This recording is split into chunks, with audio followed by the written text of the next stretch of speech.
Conceptually हमारे method सारे खत्म, उनके प्रिकॉशंस सारे के सारे खत्म, लेकिन कई बार एग्जाम में 6 मार्क्स का न्यूमेरिकल ना पूछ करके, सुबह भी हमने जो टॉपिक कवर किए वो भी बहुत इंपॉर्टेंट थे, आज भी जो टॉपिक थ्योरी वाले कवर कर रहा हूँ नेशनल इनकम में, बहुत इंपॉर्टेंट टॉपिक है। बिल्कुल नालायकी नहीं चलेगी, ये टॉपिक ऐसा कैसा याद करना पड़ेगा। अभी तक मैंने इकोनॉमिक्स में नहीं बोला कि ऐसा कैसा याद करना पड़े, लेकिन ये कुछ ऐसी थ्योरी है, प्रैक्टिकल भी ये बातें बिल्कुल सही हैं, जो कि एग्जाम में 4 मार्क्स और 6 मार्क का डायरेक्ट क्वेश्चन आता है। Whether GDP is a measure of welfare. तो यहां पर मैं आपको 11th क्लास की एक दुनिया याद कराऊं जहां पर हमने 3 टाइप की इकोनॉमी पढ़ी थी, कैपिटलिस्ट इकोनॉमी, सोशलिस्ट इकोनॉमी और तीसरी थी मिक्स्ड इकोनॉमी। लेकिन आपको जान करके ताज्जुब होगा कि अभी तक जो हमने नेशनल इनकम निकालना सीखा, ज्यादा नेशनल इनकम होना भी वेलफेयर का साइन नहीं है। मतलब कि नेशनल इनकम कम हो तो देश गरीब कहलाएगा, लेकिन अगर नेशनल इनकम ज्यादा भी हो, it is not a measure. National income का ज्यादा होना यह मेजर बिल्कुल नहीं है कि देश तरक्की पर है। तो ऐसा क्यों? इसके कुछ कारण है। जीडीपी ज्यादा होना, लास्ट तुमको नहीं पढ़ना है, बाहर निकल जाओ, चुपचाप बैठो बिल्कुल। जीडीपी ज्यादा होना भी एक अच्छा साइन हमेशा हो जरूरी नहीं है। टॉपिक का नाम है जीडीपी एंड वेलफेयर। क्या नाम है बोलो? GDP and welfare. हेडिंग अभी मैं आप लगा देना। तो यहां पर सीधा क्वेश्चन आता है कि क्या जीडीपी इकोनॉमिक और सोशल वेलफेयर का साइन है? तो इसका साफ जवाब है नो, क्योंकि इसके कुछ कारण है। GDP is not a measure of economics और सोशल वेलफेयर। कहने को तो चाइना की जीडीपी हमसे ज्यादा है, ठीक है, ग्रोथ भी ज्यादा है, इन टर्म्स ऑफ इकोनॉमी हमसे बड़ी इकोनॉमी है, पर क्या भारत से बेहतर है रहने में? जाके रह के देखो, समझ में आएगा आपको। खाने को नहीं है, कीड़े कॉकरोच जो मिले खा लेते हैं, जो मिले खा लेते हैं। सांप का अचार खाते हो, ध्यान रखना, दुनिया में ऐसा कोई जानवर नहीं है जिसको वो खाते ना हो।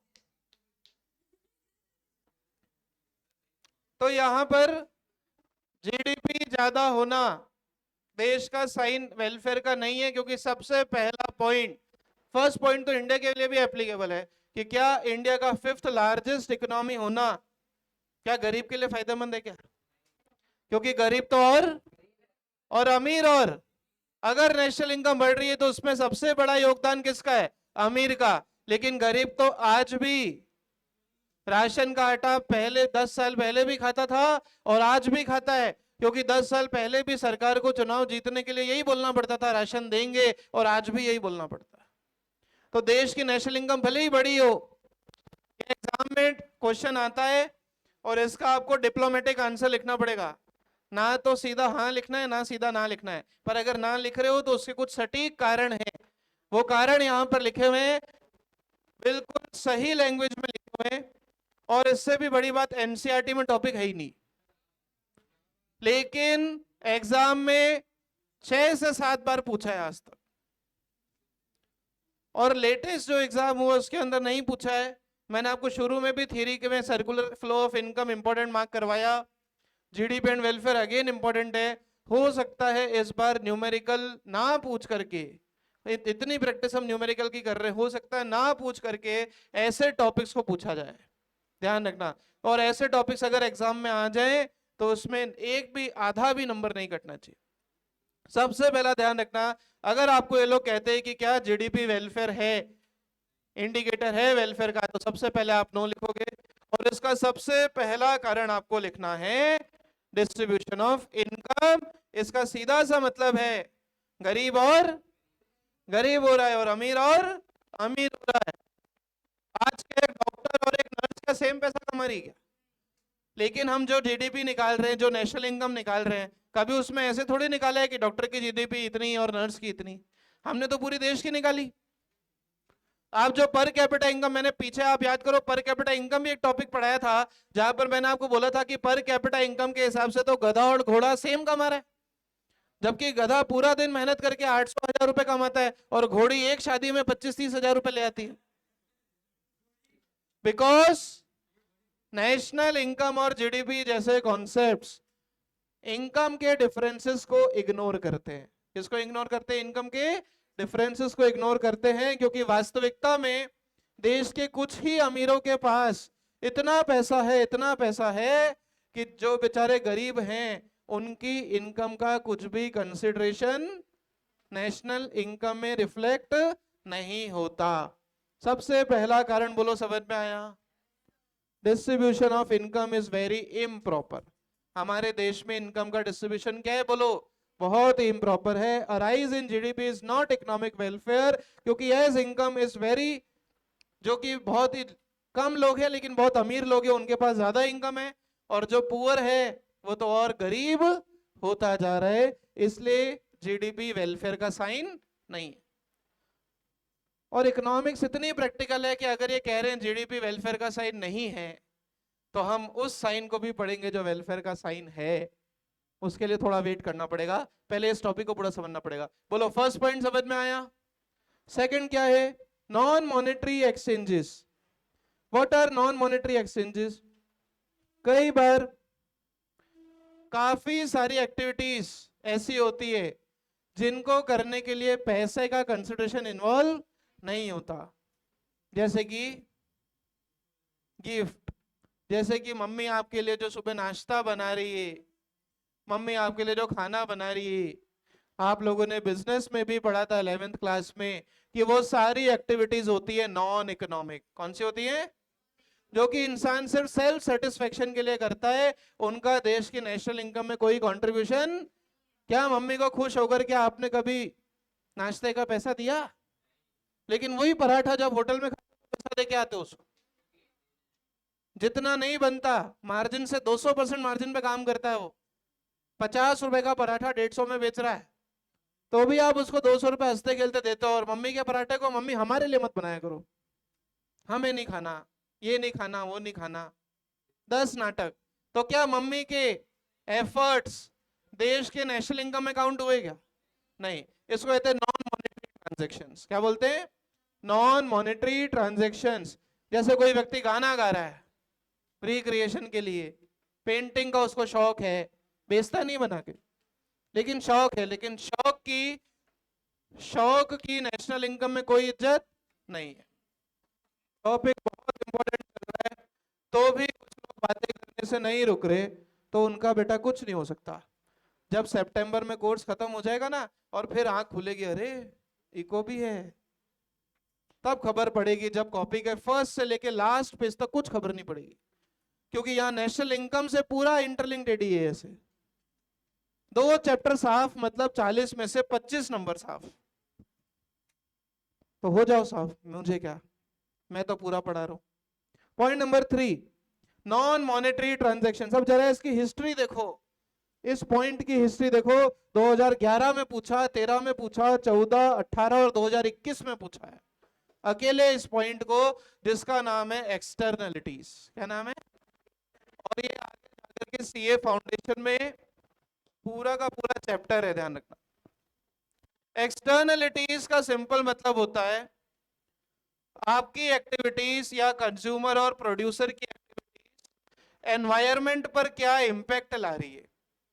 किस पर इंपैक्ट ला रही है? और एनवायरनमेंट पर 2 तरीके के इंपैक्ट्स होते हैं, पॉजिटिव और नेगेटिव। एनवायरनमेंट पर 2 तरीके के इंपैक्ट्स होते हैं, पॉजिटिव और नेगेटिव। सबसे पहले ध्यान रखना, एक्सटर्नलिटीज का मतलब होता है इफेक्ट्स। क्या मतलब होता है? पॉजिटिव इफेक्ट्स हैं तो उससे सोसाइटी को फायदा होगा, और नेगेटिव इफेक्ट्स हैं तो उससे सोसाइटी को नुकसान होगा। यहां पर अगर थोड़ा सा दिमाग चलता हो तो नेगेटिव इफेक्ट का मतलब होता है pollution, air pollution, water pollution, land pollution, noise pollution की हद इतनी हो चुकी है,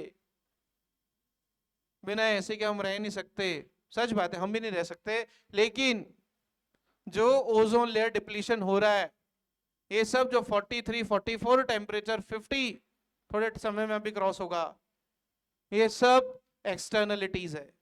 और एक्सटर्नलिटीज उसी वजह से, क्योंकि इंसान की भूख, इंसान की नीड्स, इंसान की वांट्स कभी भी खत्म नहीं होती। वो पॉल्यूशन करते करते एनवायरनमेंट को इस हद तक खत्म कर देता है कि उसको कैंसर जैसे रोग, बिना कुछ भी नशा किए, बिना कभी भी कुछ भी आलतू फालतू खाए, लोगों को कैंसर हो रहा है, स्किन कैंसर हो रहे हैं।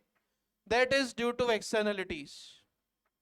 और एक्सटर्नलिटीज बच्चों दो प्रकार की होती है, एक होती है पॉजिटिव और एक होती है नेगेटिव।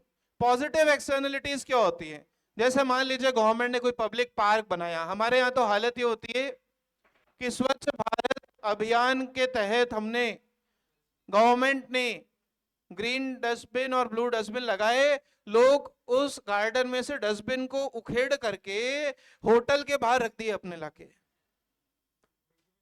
चोर, डस्टबिन चोर लोग, ये नेगेटिव एक्सटर्नलिटी है। तो नेशनल इनकम में इनका कोई अकाउंट मेंटेन नहीं है। पब्लिक पार्क से जो भी उनको समझ में आए, जो चोरी लायक इक्विपमेंट है, चोर के ले जाएंगे।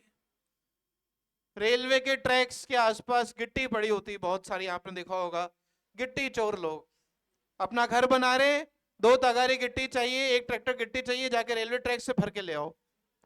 फिर बाद में रेलवे का एक्सीडेंट होता है और हम गालियां सरकार को देते हैं। ये सारी की सारी एक्सटर्नलिटीज कहलाएंगी। क्या कहलाएंगी? एक्सटर्नल। पॉजिटिव एक्सटर्नलिटी क्या होती है? सरकार जब राइट टू हेल्थ लेकर के आई, गवर्नमेंट हॉस्पिटल्स बनाए गए, कॉलेजेस बनाए गए, ये सबको पॉजिटिव एक्सटर्नलिटी बोलेंगे। क्या बोलेंगे? लेकिन ये सारे ट्रांसफर पेमेंट्स हैं, आप जानते हो। सरकार ने गवर्नमेंट हॉस्पिटल बनाया, स्कॉलरशिप दी, ये है तो पॉजिटिव एक्सटर्नलिटी, इसका एनवायरनमेंट पर पॉजिटिव इंपैक्ट है। आज जो आईपैड मिल रहा है, जो लैपटॉप मिल रहा है महिलाओं को, लड़कियों को स्कूल में अच्छे मार्क्स लाने पर, उससे वो मोटिवेट हो रहे, पेरेंट्स मोटिवेट हो रहे हैं, और गर्ल एजुकेशन पर ध्यान दिया जा रहा है। लेकिन वो नेशनल इनकम में इंक्लूड नहीं होता, क्योंकि वो एक ट्रांसफर पेमेंट है। इसलिए भी जीडीपी एडिक्वेट मेजर नहीं, क्योंकि जितने लैपटॉप्स, जितने आईपैड गवर्नमेंट ने बांटे, वो जीडीपी में तो जुड़े ही नहीं। क्यों नहीं जुड़े? क्योंकि सारे ट्रांसफर पेमेंट्स है। इसलिए जीडीपी वेलफेयर का मेजर नहीं है। तो क्या है, उस पर अभी हम आएंगे, पहले इसको कंप्लीट करेंगे। बोलो, पॉजिटिव एक्सटर्नलिटी समझ में आया? नेगेटिव एक्सटर्नलिटी क्या है? आज एक बिजनेस इस हद तक पॉल्यूशन कर रहा है, कंपनीज जो कि दारू बना रही है, सिगरेट्स बना रही है, हालत इतनी खराब है कि पता है कि सिगरेट से कैंसर होता है, हर बार मूवी में भी दिखाया जाता है। लेकिन फिर भी मैं आपको बताऊं, लेबर बिना सिगरेट पिए या बिना टोबैको च्यूइंग के काम ही नहीं कर सकते। लेबर, कभी आप अपने घर का कभी आप रेनोवेशन वगैरह करो, मुझे याद है 5 साल पहले जब हमने हमारा नया घर का रेनोवेशन जब किया था, तो एक लेबर मेरे सामने टकराई, मिली मुझे, और जेब से उसने टोबैको निकाला और आंख बंद करके खा लिया। आंख बंद की और खा लिया।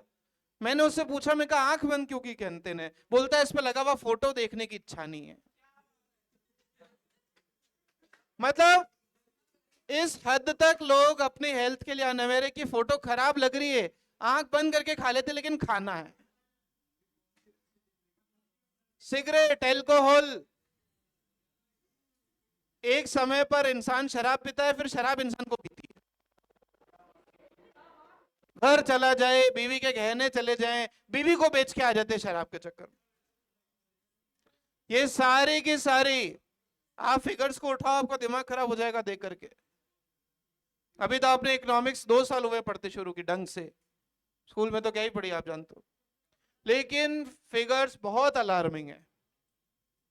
इवन नेगेटिव एक्सटर्नलिटी ये भी है कि हमारी पॉलिटिकल पार्टी इन रूल को इलेक्शन के समय दारू बांटनी पड़ती है वोट के लिए, और दारू पीने वाले भी बहुत होशियार है, दोनों पार्टी से दारू की बोतल लेंगे और वोट देने जाएंगे ही नहीं। नेगेटिव एक्सटर्नलिटीज, डीडीपी में ये सब भी इंक्लूड नहीं होता। So both these externalities are not included. ना तो पॉजिटिव का कोई इफेक्ट है। अब आप अगर देखो तो जो पॉजिटिव एक्सटर्नलिटीज है उनके लिए जीडीपी बढ़नी चाहिए, लेकिन जो एनवायरनमेंट का नेगेटिव इंपैक्ट है उसके लिए माइनस भी होना चाहिए कुछ। हमने कुछ भी नहीं किया कभी। तीनों मेथड हमने पढ़ डाले, वैल्यू एडेड और इनकम और एक्सपेंडिचर और प्रिकॉशंस, लेकिन क्या ऊपर की बातों का इफेक्ट कभी लिया? नहीं लिया। इसलिए जीडीपी वेलफेयर का मेजर नहीं है। So both this externalities are not included. चौथी बात जो कि जीडीपी में इंक्लूड नहीं होती है वो है कॉम्पोजिशन ऑफ जीडीपी। जीडीपी में कई चीजें इंक्लूड नहीं होती, जैसे हमने राफेल खरीदा, Rafale fighter jet India France से इंपोर्ट किया, वो बात अलग है, वो उस टेक्नोलॉजी को आउटडेट कर चुके हैं, ठीक है, पर हमने खरीद ली। जो वहां आउटडेट थी हम खरीद लेते हैं। पर कभी भी जीडीपी में मिलिट्री टैंक्स कितने बने, वेपन्स कितने बने, ये कभी भी इंक्लूड नहीं होता, क्योंकि जीडीपी की कॉम्पोजिशन में ये सब बातें नहीं है। और last, rate of population growth, कहने के लिए हम आज 150 करोड़ प्लस हो चुके हैं। कोविड में हमने कुछ किया ही नहीं। सेकेंड मोस्ट पॉपुलेटेड कंट्री थे pre Covid, after Covid rank number 1 in terms of population. Free थे लोग, करते क्या, काम वाम कुछ था नहीं, लॉकडाउन था, बाहर कहीं जा नहीं सकते। So rate of population growth इतनी सिवियर कि आज हमारे पास में देश में कई जगह भूखमरी है, देश में कई जगह लोगों के पास में 2 वक्त की रोटी खाने को नहीं है। ये सारी इफेक्ट्स जीडीपी में इंक्लूड नहीं होते, इसीलिए जीडीपी वेलफेयर का अप्रोप्रिएट साइन नहीं है। तो क्या है अप्रोप्रिएट साइन? देश की जीडीपी का है, देश की ग्रोथ का है ग्रीन जीएनपी। क्या नाम है? Green gross national product. ये निकालने को नहीं आएगा, लेकिन आपको ध्यान रखना है ग्रीन जीएनपी या ग्रीन जीडीपी इन सब इफेक्ट्स को लेता है। मतलब इन वजह से जो भी पॉजिटिव रिजल्ट इकोनॉमी में है उनको प्लस कर दो, और जो भी नेगेटिव है उनको देश की जीडीपी में से क्या कर दो? माइनस। तो आपके पास आता है ग्रीन जीएनपी। क्या आता है? ग्रीन जीएनपी एक ऐसे कॉन्सेप्ट पर बना है जिसका नाम है सस्टेनेबल डेवलपमेंट। प्रेजेंट जनरेशन की नीड को कॉम्प्रोमाइज करे बिना फ्यूचर के लिए रिसोर्सेस को सेव करना। And this is the 8th chapter of Indian economics. Indian economy में सस्टेनेबल डेवलपमेंट एंड एनवायरनमेंट पर पूरा चैप्टर हमको पढ़ना है फॉर 5 मार्क्स इन एग्जाम। वहां पर भी इस कॉन्सेप्ट का जिक्र आएगा, दैट इज ग्रीन जीएनपी। क्या है बोलो? Green GNP. कैसे निकालेंगे? जो आपने अभी तक जीएनपी निकाला, एफसी, मार्केट प्राइस में टैक्स इंक्लूड करते हैं, पता है आपको फैक्टर कॉस्ट क्यों लेते हैं? क्योंकि टैक्सेस वर्ल्ड वाइड क्या होते हैं? चेंज होते हैं। तो GNP plus net fall in stock of national capital, मतलब नेगेटिव एक्सटर्नलिटी ने इंडिया की नेशनल कैपिटल को कम किया, और उसी तरीके से पॉजिटिव एक्सटर्नलिटी ने क्या किया? बढ़ाया। तो हमको नेट लेना है, पॉजिटिव माइनस नेगेटिव। तो नेट यहाँ अगर नेगेटिव है तो प्लस, और नेट पॉजिटिव है, अगर नेट पॉजिटिव है तो प्लस हो जाएगा, और नेट नेगेटिव है तो माइनस हो जाएगा। और निकल करके आता है हमारे पास में ग्रीन ग्रॉस नेशनल प्रोडक्ट। कोई डाउट? ये है हमारा पूरा टॉपिक आज का डिस्कशन का about GDP and welfare. Easy है? तो बताओ क्या जीडीपी वेलफेयर का अप्रोप्रिएट मेजर है? क्यों नहीं है? क्योंकि इसमें कई चीजें इंक्लूड नहीं होती, 5 चीजें इंक्लूड नहीं होती। पहला, डिस्ट्रीब्यूशन ऑफ इनकम। दूसरा